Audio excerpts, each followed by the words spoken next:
ಕನ್ನಡ ಶಾಲೆ ಉಳಿವಿಗಾಗಿ ಕಲ್ಯಾಣ ಕರ್ನಾಟಕ ಅನುದಾನ ರಹಿತ ಖಾಸಗಿ ಶಾಲಾ ಆಡಳಿತ ಮಂಡಳಿ ಪ್ರತಿಭಟಿಸಲಾಯಿತು. ಬೀದರ್ ನಗರದ ಜಿಲ್ಲಾಧಿಕಾರಿ ಕಚೇರಿ ಎದುರು ಧರಣಿ ಕುಳಿತುಕೊಂಡಿದ್ರು. ರಾಜ್ಯ ಸರ್ಕಾರದ ವಿರುದ್ಧ ಶಿಕ್ಷಕರು, ಶಾಲೆಗಳ ಮುಖ್ಯಸ್ಥರು ಆಕ್ರೋಶ ಹೊರಹಾಕಿದ್ರು. ದ್ವಿಭಾಷಾ ನೀತಿ ಜೊತೆಗೆ ಕನ್ನಡ ಶಾಲೆಗಳ ಉಳಿವಿಗೂ ಸರ್ಕಾರ ಮುಂದಾಗಬೇಕು. ಖಾಸಗಿ ಶಾಲೆಗಳ ನವೀಕರಣ ಅನುಮತಿ ಸರಳಗೊಳಿಸಬೇಕು. ಕನ್ನಡ ಶಾಲೆಗಳನ್ನು ಬಂದ್ ಮಾಡಿ ಇಂಗ್ಲಿಷ್ ಶಾಲೆಗಳಿಗೆ ಸರ್ಕಾರ ಪ್ರೋತ್ಸಾಹ ನೀಡ್ತಾ ಇರುವಂತದ್ದು ಸರಿಯಲ್ಲ. ರಾಜ್ಯದಲ್ಲಿ ಈ ವರ್ಷ 4137 ಕನ್ನಡ ಶಾಲೆಗಳು ಬಂದ್ ಆಗಿವೆ. ಕನ್ನಡ ಶಾಲೆ ಮುಖ್ಯಸ್ಥರಿಗೆ ಉಸಿರಾಡೋದಕ್ಕೆ ಈ ಸರ್ಕಾರ ಬಿಡ್ತಾ ಇಲ್ಲ. ನೂರಾರು ನಿಯಮ ರೂಪಿಸಿ ಕನ್ನಡ ಶಾಲೆ ಬಂದ್ ಮಾಡಿಸೋದಕ್ಕೆ ಸರ್ಕಾರ ಮುಂದಾಗಿದೆ. ಸಾರಾಯಿ ಅಂಗಡಿಗಳಿಗೆ ಕಡಿಮೆ ಷರತ್ತುಗಳಿವೆ. ಕನ್ನಡ ಶಾಲೆ ನಡೆಸೋದಕ್ಕೆ 36 ಷರತ್ತುಗಳನ್ನು ವಿಧಿಸಿದೆ.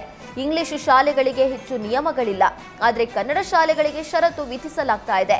ಹೀಗಾಗಿ ಕನ್ನಡ ಶಾಲೆಗಳು ಬಂದ್ ಆಗ್ತಾ ಇವೆ ಎಂದು ಸರ್ಕಾರದ ವಿರುದ್ಧ ಖಾಸಗಿ ಶಾಲಾ ಆಡಳಿತ ಮಂಡಳಿ ಮುಖ್ಯಸ್ಥರು ಆಕ್ರೋಶ ಹೊರಹಾಕಿದ್ರು.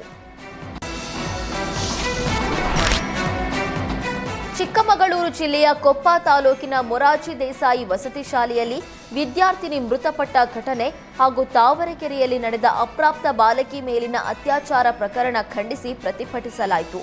ದಲಿತ ಮತ್ತು ಕನ್ನಡಪರ ಸಂಘಟನೆ ಕಾರ್ಯಕರ್ತರು ರಾಜೇಗೌಡ ನೇತೃತ್ವದಲ್ಲಿ ಆಜಾದ್ ಪಾರ್ಕ್ ವೃತ್ತದಲ್ಲಿ ಪ್ರತಿಭಟನೆ ನಡೆಸಿದರು. ಕೊಪ್ಪ ತಾಲೂಕಿನ ಮೊರಾರ್ಜಿ ವಸತಿ ಶಾಲೆಯ ವಿದ್ಯಾರ್ಥಿನಿ ಶಮಿತಾ ಆತ್ಮಹತ್ಯೆ ಪ್ರಕರಣದ ಬಗ್ಗೆಯೂ ನ್ಯಾಯಾಂಗ ತನಿಖೆಗೆ ಆಗ್ರಹಿಸಿದರು. ಆರೋಪಿಗಳಿಗೆ ಕಾನೂನು ಪ್ರಕಾರ ಕಠಿಣ ಶಿಕ್ಷೆ ನೀಡುವಂತೆ ಪ್ರತಿಭಟನೆಯಲ್ಲಿ ಆಗ್ರಹಿಸಿದರು. ಅಲ್ಲದೆ ಮುಂದಿನ ದಿನಗಳಲ್ಲಿ ಇಂತಹ ಘಟನೆಗಳು ನಡೆಯದಂತೆ ಗೃಹ ಸಚಿವರು ಸೂಕ್ತ ಕ್ರಮ ಕೈಗೊಳ್ಳಬೇಕು ಅಂತ ಒತ್ತಾಯಿಸಿದರು.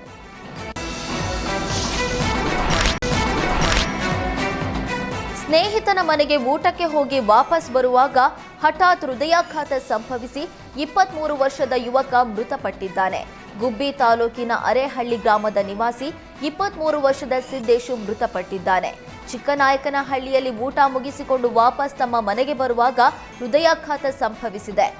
ನೋಡ್ತಾ ಇದ್ದಂತೆ ಸಿದ್ದೇಶು ದಾರಿ ಮಧ್ಯದಲ್ಲೇ ಕುಸಿದು ಬಿದ್ದಿದ್ದಾನೆ. ಕೂಡಲೇ ಸಿದ್ದೇಶ್ನನ್ನ ನೋಡಿದ ಸ್ನೇಹಿತರು ಗುಬ್ಬಿ ಆಸ್ಪತ್ರೆಗೆ ಕರೆತಂದಿದ್ರು.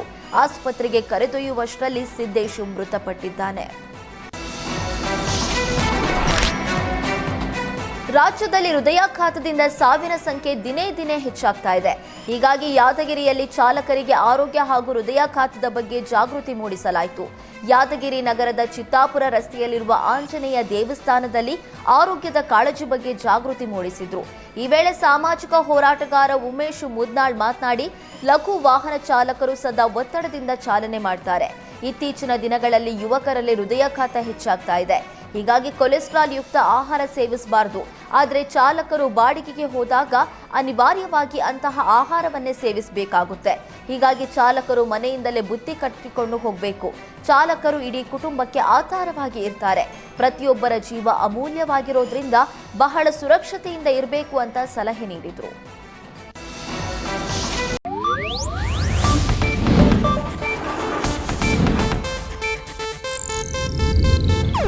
ಇದು ಏಷ್ಯಾನೆಟ್ ನ್ಯೂಸ್ ನೆಟ್ವರ್ಕ್ ಪ್ರಸ್ತುತಿ.